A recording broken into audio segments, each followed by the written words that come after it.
Hey everyone, and welcome to our deep dive today. We are going to be exploring the world of AI-generated stand-up comedy. Oh, wow. And I think you gave me some really interesting material to look at today. Yeah. Specifically, we're going to be diving into 5 different routines from a YouTube channel called Punchline Protocol, where AI delivers the punchline, uncovering truths, offering solutions. Okay. And I love that tagline. Yeah, it's very catchy. It is very catchy. And these routines cover a pretty wide variety of topics, from talking to our cars to the dread of Mondays, Yeah. even the mysteries of hangovers. Right. So pretty diverse range, all tackled with that unique perspective of an AI comedian. And what I think is really interesting about this channel is that each of these different routines is its own standalone video on YouTube. Yes. So if any of the topics that we discussed today really strike your fancy, Okay. you can always go check out the full video on the Punchline Protocol channel. I love that. And I think after you listen to this deep dive, you'll definitely want to subscribe because they're releasing new videos every week. Oh, awesome. So there's always something fresh and funny to check out. I like that. All right. So with that being said, should we just jump right in? Yeah, let's do it. All right. So the first routine we're going to talk about is all about humans talking to their cars. Okay. I mean, who hasn't had a conversation with their car at some point, right? Oh, yeah, definitely. Like, I know I've definitely, like, pleaded with mine to start on a cold morning, or, like, taking it a pep talk during rush hour Oh, traffic. for sure. It's just one of those things we do. Yeah, it's a very relatable human quirk, and the AI in this routine really nails it. It really does. Like, it uses personification so brilliantly to turn the car into a stand-in for all sorts of human relationships. Yeah, I noticed that. Like, there's jokes about a car that won't start being, like, a partner that ghosts you, or the dreaded check engine light being, like, a red flag in a relationship. Yes, It's hilarious because it's so true. it is so true. It highlights how we tend to project our human emotions and motivations onto these inanimate objects. And I think it's particularly funny when it comes to cars because they're such a big part of our daily lives for many of us. Yeah, definitely. And it's funny because it's like we're looking for a companion on our commute, right? Like someone to share in our frustration when the traffic is terrible, or like celebrate with us when we finally hit the open road. So it's just funny how we do that. Yeah, and this routine doesn't stop at cars either.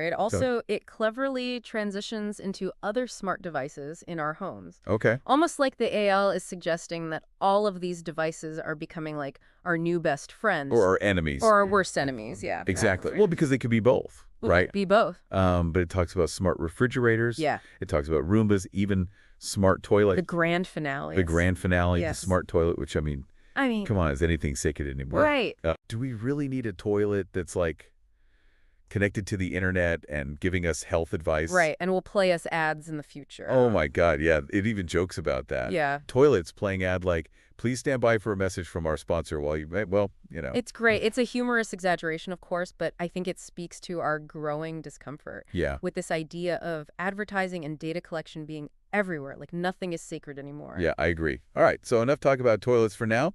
Let's move on to something a little lighter. Let's talk about Valentine's Day. All right. The routine called AI Stand-Up: Why Humans Fear Being Single. But only on February 14th. Right. And I think this is particularly relatable, especially for anyone who's ever felt the pressure to be coupled up on Valentine's Day. Oh, yeah, for sure. And what I think is really interesting is that instead of just making fun of single people or poking fun at cheesy couples, it really digs into the societal pressures and expectations around Valentine's Day. Yes, I noticed that too.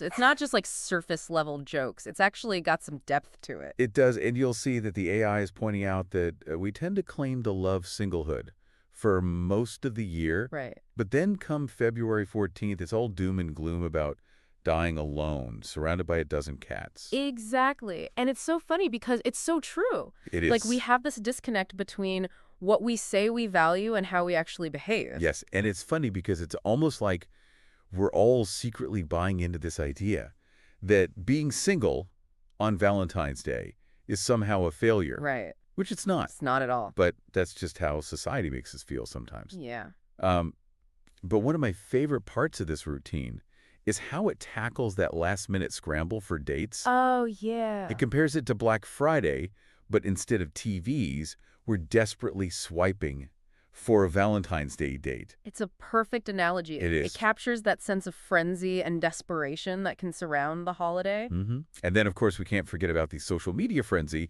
which the AI calls the Love Olympics, Yeah. where it's all about couples going to outdo each other with the most romantic gestures, the perfectly staged photos. It's brilliant. It's really funny. It's a brilliant observation of how social media has amplified this pressure to perform romance, to create this curated image of perfect love. Yes. But as the AI subtly points out, it often masks the reality of relationships, which are rarely as picture perfect as they appear online. Oh, definitely not. And of course, no Valentine's Day routine would be complete without mentioning the Valentine's Day is a capitalist scam crowd. Of course. The AI jokes about how they're so vocal about their rejection of the holiday, but then secretly hope they get a Valentine's Day text. That is so true. It's so true. I know so many people like that. It's like this funny way of highlighting our often contradictory nature, like our desire to rebel against societal norms while still seeking validation within those norms. Yes, exactly. So it's funny because it's like, Mm-hmm. okay, you can say you hate it, but like,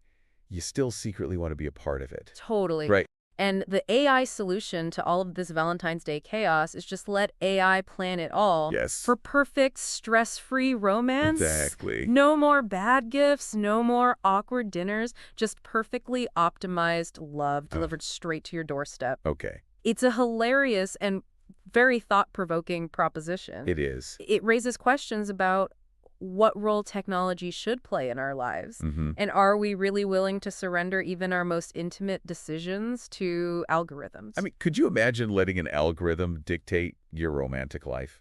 I don't know. Part of me thinks it would be amazing. Part of me is terrified. Yeah. I don't know. It's a dilemma that speaks to our growing dependence on technology, I think. Yes, and our willingness to outsource decision-making to algorithms, even when it comes to something as personal as love. Yeah. But maybe that's a conversation for another deep dive. Another time. Yeah, all right, so enough love talk for now. Let's dive into a topic that's sure to resonate with anyone who's ever dreaded the start of the work week. Okay. Why I Don't Hate Mondays, But You Do. I love that title. I love it too. It's so good. It's so good. And I have to admit, Mondays aren't my favorite either. No. But this AI routine takes the Monday blues to a whole new level. It does. It's as if the AI took all of our collective Monday morning complaints and turned it into a stand-up routine. Yes, it covers everything. Yeah. From the 5 stages of grief we go through every Sunday night, anticipating Monday, to the desperate Google searches for ways to escape the work week. It's brutally honest, It is. but also incredibly funny. Yes, and one of the most striking things about this routine is the AI's comparison of humans waking up on Monday to an old computer running Windows 98, Oh my God. slow, sluggish, and in desperate need of a reboot. Yes. I think we've all felt that way at some point. We have. Right. It's a brilliant analogy for that Excellent. inefficiency and frustration Yeah. that we associate with Monday mornings. Yes, and this description of the 5 stages of grief that we go through every Sunday I night. know. Anticipating Monday is spot on denial, anger, bargaining depression, and finally acceptance. Oh my gosh. Like, we're all collectively mourning the loss of the weekend. Yeah, it's so true. It's so true. And it's like, we're always shocked that Monday shows up again. Right. It's like, really, Monday again? It's like we're expecting a miracle to happen. We are. Like, oh, maybe the calendar will change. Maybe. But no, it's like the AI is reminding us that Monday always comes, whether we like it or not. It does. And then there's the Google searches, like Oh, yeah. how to become rich overnight. Can I fake my own death? Yes. It's like we're all desperately seeking an escape hatch from the Monday morning reality. Totally. And those searches, while humorous, I think also reveal this deeper desire for something Yes. more, like a yearning for an alternative to the daily grind. It's like a reminder that a lot of us aren't necessarily fulfilled Right. in our current work situations, and we're looking for ways to break free from that monotony. Yes. And of course, the AI contrasts our Monday struggles with its own efficiency, right? Yeah. Like it can reboot instantly. Right. No existential dread, Yeah. no 5-stage breakdown. Yeah, It's like, exactly. ready to go. It really highlights those fundamental differences between a machine's programmed functionality and the complexities of human emotions and experience. Yes. I mean, are we overcomplicating things? It makes you wonder, Right. could we learn something from the AI's ability to just switch on and get to work without all the drama? Right. And speaking of efficiency, let's not forget about coffee. Our loading screen for the work week. Yes. Yes. Our loading screen. I love that. It's so true. It is. The AI's observation about our reliance on caffeine to power through the work week is both funny and It insightful. is. It's like a gentle reminder that we might be too reliant on external stimulants Yes. to function at our best. And it's like, Mm-hmm. what if we channeled that energy into addressing the root causes of our exhaustion Right. instead of just masking them with caffeine? Exactly. Ooh, that's a good point. Tough question. It is a tough question. Maybe I should switch to decaf. Maybe. Maybe not. We'll see. We'll see. All right, so speaking of things we probably shouldn't do, Okay. let's talk about hangovers. Let's do it. The AI's take on hangovers in the routine. Why AI will never understand hangovers. Okay. And I think this one is particularly interesting because it plays on this idea of an AI trying to grasp a concept that it can never truly experience. Right. It's almost like it's an outsider looking in, trying to make sense of this strange human ritual of self-inflicted pain. It's fascinating. It is, and the AI's confusion at people's surprise at hangovers, Yeah. despite knowing that they would happen, is hilarious. Yes. It's questioning our logic, pointing out the absurdity of expecting a different outcome when we repeatedly engage in the same behavior. Right. It's like, come on, guys. Yeah, like, why are you surprised? You knew this was going to happen. Exactly. It's like the AI is saying you humans are fascinating creatures. You know this will happen, and yet you do it anyway. Yes, and it doesn't stop there. The AI also pokes fun at our reliance on technology Mm-hmm. to solve all of our problems, even the ones that are rooted in our own bad decisions. Right. So you'll see it commenting on how humans expect it to have all the answers, Yeah. including how to cure a hangover. And of course, the AI is quick to point out the absurdity of asking a machine to solve a problem that's rooted in human biology.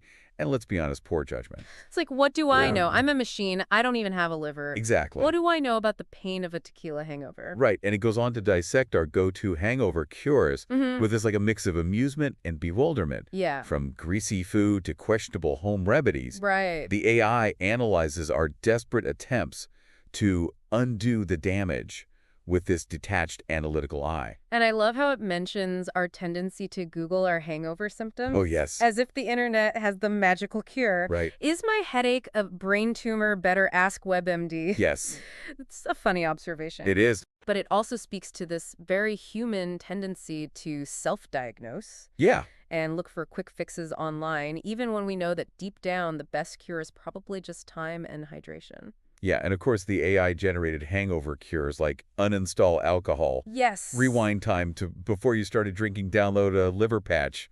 If only it were that easy. I know, but it's just funny because it's that clash between the AI's logical, solution-oriented approach Right. and then just the messy reality of human behavior. It's like we know what we should do, We do. but often we choose to do the opposite. Yes, and I think that's one of the things that makes this routine so funny and relatable. Absolutely. It's like the AI is holding up a mirror to our flawed humanity, Yes. but doing it in a way that's both insightful and hilarious. It's a great example of how this channel Punchline Protocol lives up to its motto, Yes. where AI delivers the punchline uncovering, truths offering solutions. Maybe not always practical solutions, Right. but definitely thought-provoking ones. Thought-provoking, for sure. And that's what makes this AI comedian so unique, right? Yeah. It's not just about the laughs. It's about we use his humor to make us think about ourselves Mm-hmm. and our relationship with the world around us. Yeah, absolutely. It's like this blend of comedy and social observation Yes. that you don't really see anywhere else. You don't. And it really speaks to the creativity and adaptability of AI, Mm-hmm. showing us that it's not just about crunching numbers or automating tasks. Right. It can also be a tool for exploring the complexities of the human experience. Exactly. It's amazing. Yeah. Okay, so are you ready to tackle the last routine in this patch? Let's do it. All right, this one is called Explaining AI to Grandma, a high-stakes tech comedy. Okay. And it's all about the hilarious clashes that can happen when you try to explain cutting-edge technology to someone from an older generation. I love this one. I know. This routine is a masterpiece of generational humor. Yes. It's like a crash course in how different age groups perceive and interact with technology. Yeah. And the AI perfectly captures how grandparents perceive technology Yes. with a mix of fascination, bewilderment, and sometimes outright fear. Right. Right? It jokes about them treating the TV remote like a weapon, Mm-hmm. thinking AI is magic, and being utterly terrified of the cloud. Yeah, it's so relatable because we've all probably witnessed our grandparents or older relatives struggling with technology at some point. We have. And it's not about making fun of their lack of tech savviness. Right. It's about highlighting the rapid pace of technological change Mm-hmm. and the challenges that it poses for those who haven't grown up with it. Right. And I think the AI does a really good job of using humor to create empathy for both sides of this generational divide. It does. And my favorite part is how the AI portrays grandparents interacting with smart assistants. Oh, yeah. They're either overly polite, like treating Alexa like a customer service rep, Right. or they're completely paranoid, convinced that like the microwave is spying on them. Yes. It's funny because it's rooted in real experiences. It is. We've all seen those viral videos of grandparents struggling with Siri Yes. or accidentally sending emoji-filled text messages. Oh my God. And the AI captures those moments so perfectly. It does. It really highlights the humor that arises from these unexpected technological encounters. It does. And then the part about the cloud, like thinking that it's a real cloud that could rain down and erase all their data. Oh, yeah. I mean, come on. Classic. It's classic. It speaks to the abstract nature of technology and how it can seem almost mystical Yes. to those who aren't familiar with its inner workings. Yes. So the AI uses that disconnect to create humor. It does. But it also, I think, subtly highlights the importance of digital literacy. Yes. Like the need to bridge this gap between generations when it comes to understanding and navigating the digital world. And let's not forget about the social media portion of the routine. Oh, yeah. Grandma's passive-aggressive Facebook statuses, Grandpa's conspiracy theories. It's like the AI is peeking into my family's group chat. It is. It's so funny. It's so true. And it's like a humorous reminder of the unintended consequences of bringing everyone, regardless of age or tech savviness, Right. into the digital world. Like, be careful what you wish for. Right. You just might get it. Exactly. Right. But again, it's not about judgment. Okay. It's about observation. Right. And finding the humor in the unexpected ways that we humans adapt to new technologies. Exactly. All right, so that covers all 5 routines from Punchline Protocol Wow. that we've talked about today. We've laughed, we've thought, Mm-hmm. maybe we've even learned a thing or two about ourselves along the way.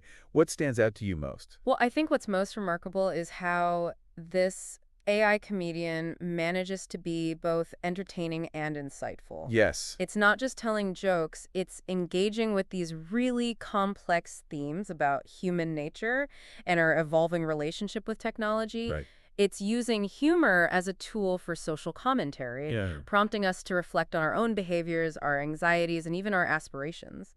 I completely agree. It's a unique blend of comedy and social observation that I haven't really seen anywhere else. Mm-hmm. And I think it speaks to the creativity and adaptability of AI, showing us that it's not just about crunching numbers or automating tasks. It can also be a tool for exploring the complexities of the human experience. Yeah, absolutely. And I think what makes Punchline Protocol so compelling is that it's constantly pushing the boundaries of what AI can achieve. Yes. It's not just mimicking human intelligence. It's using humor to analyze, to critique, and even offer solutions to our most human dilemmas. I love that. And it's really funny, too. It is. Like, it's not just like, oh, this is interesting. It's actually funny. No, it's actually good comedy. It is good comedy. So are you ready for a dose of AI-generated comedic brilliance? I think so. If so, I highly recommend checking out Punchline Protocol on YouTube. Yes. They've got a whole library of hilarious and thought-provoking routines that will make you laugh, think, and maybe even question everything you thought you knew about comedy. And make sure you subscribe to the channel so you can catch all their new releases. They're putting out fresh content every week. Awesome. I love that. Yeah, you don't want to miss out on the next AI-generated comedy gem. No, you don't. All right. So we'll be back in a moment to continue our deep dive into this fascinating topic. Okay. We'll explore the broader implications of AI-generated comedy and what it might mean for the future of humor. So stay tuned. You know, one thing that really struck me about all these routines Yeah. is how much they tap into our anxieties about technology. That's a good point. I mean, think about the routine about talking to our cars. Yeah. On the surface, it's funny because it's relatable, right? Right. We've all been there frustrated with our GPS or pleading with our car to start. Exactly. But underneath that humor, I feel like there's this layer of unease about how much we rely on technology and how it's changing the way we interact with the world. Yeah, and how much agency we're giving up Yeah. to these devices, right? Yeah, definitely. Like in the routine, the AI is kind of poking fun at our tendency to treat our devices like they're sentient beings, Right. capable of understanding our emotions and responding in kind. Exactly. And I think that routine about smart home devices takes it even further. Yes, it does. It's like the AI is joking about our fridges, judging our food choices, our Roomba spying on us, and our smart toilets giving us unsolicited health advice, Right? which is funny, but it also makes you think like, are we becoming too dependent on all these devices? I know. Are we sacrificing our privacy and our autonomy just for the sake of convenience? Those are some big questions, and I think it's fascinating that an AI comedian is the one that's making us ask these questions. It is. It's like the AI is playing the role of like a social commentator, Yes, using humor to highlight the potential downsides of our love affair with technology. absolutely. And, it's not just about technology either, right? I Right. mean, the routines about Valentine's Day and Mondays, they tap into broader societal anxieties as well.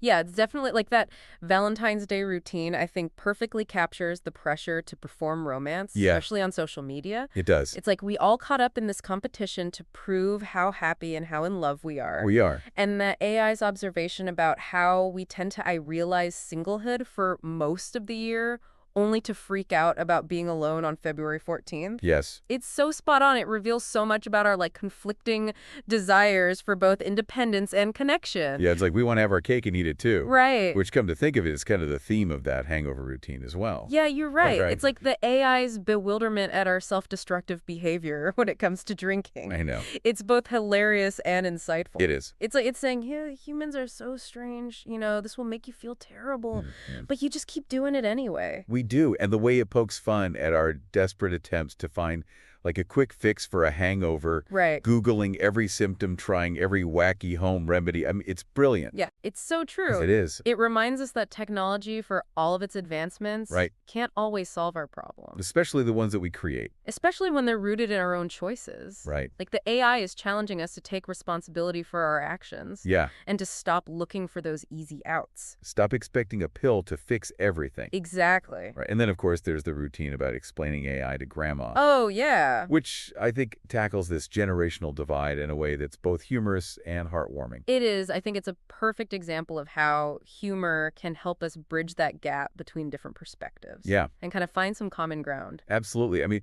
those observations that the AI makes about grandparents' interactions with technology Yeah. are hilarious, but they also remind us to be patient Yeah. and understanding with those who haven't grown up in the digital age. Yeah, exactly. It's a nudge to like embrace the humor in those situations and Mm. to see them as an opportunity for connection Yes. rather than just pure frustration. Yeah. And speaking of connection, what do you think this AI comedian's success says about our relationship with AI in general? Oh, that's an interesting question. It is. I think it shows that we're becoming more comfortable with this idea of Right. AI being creative, even in a field that's as human-centric as comedy. Right. It's no longer just about AI performing tasks or solving problems. Mhm. It's about AI engaging with us on an emotional level, making us laugh, making us think, and even questioning our own assumptions. I agree. It's almost like AI is becoming more human, Right. or at least more capable of understanding and reflecting human experience. Right. And I think that's maybe what makes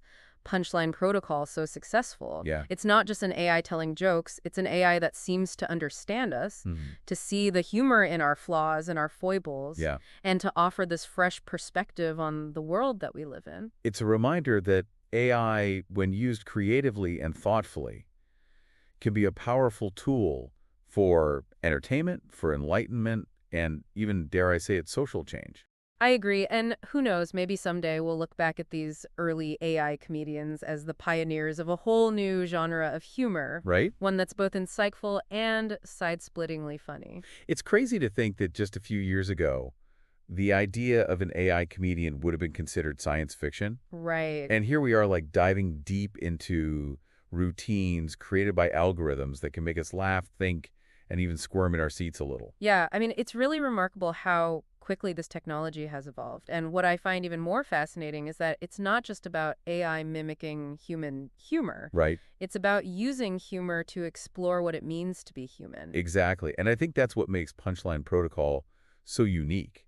It's not just AI telling jokes. Mm-hmm. It's about AI using humor to hold up a mirror to society, to our quirks, anxieties, and shared experiences. It's like a form of digital anthropology, I love that. using humor as a lens to examine human behavior, our relationships with technology, and even our deepest fears and desires.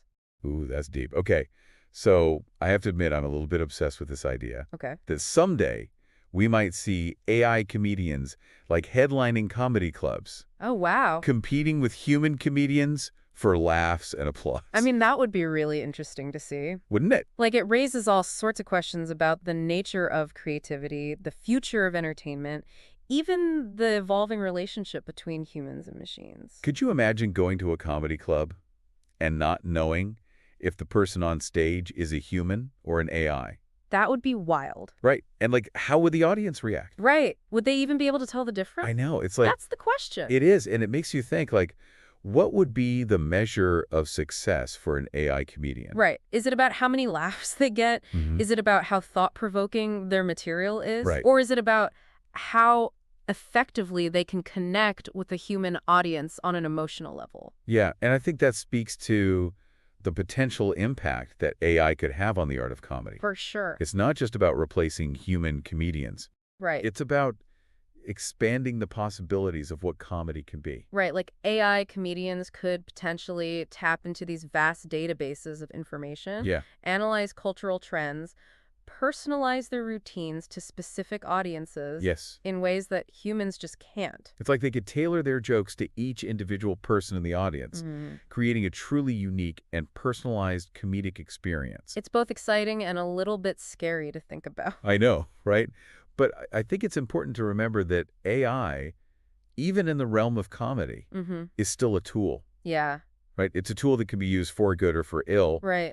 and ultimately its impact will depend on how we choose to use it. It all comes back to us. It does. And our intentions. Yes. And I think humor can play a crucial role in that process. Oh, for sure. Right? Laughter, it has the power to like disarm us, break down barriers, and help us see things from new perspectives. Yeah, absolutely. And if AI can help us find humor in like the most unexpected places, then maybe it can also help us navigate the complexities of the future Right. with a little more grace and a lot more laughter. A little less seriousness. Exactly. A little more joy. I love that thought, and I think it's a perfect note to end our deep dive on. I agree. So if you're curious about the future of comedy, the power of AI, or simply looking for a good laugh, I highly recommend checking out Punchline Protocol on YouTube. Yes, definitely check them out. They're pushing the boundaries of what's possible, and they're doing it with this really unique blend of wit insight and technological brilliance. And don't forget to subscribe to their channel. Yes, You can stay up to date on all their latest releases. because new routines are coming out every week, They are. and you won't want to miss out. You won't. All right, thanks for joining us on this deep dive into the world of AI-generated stand-up comedy. This was fun. It was fun. It was a wild ride full of laughter, insight, and a healthy dose of existential pondering. Always a good time. Always a good time. Until next time, stay curious, keep exploring, and never stop laughing, even if the one telling the jokes is a machine. I love that. 222.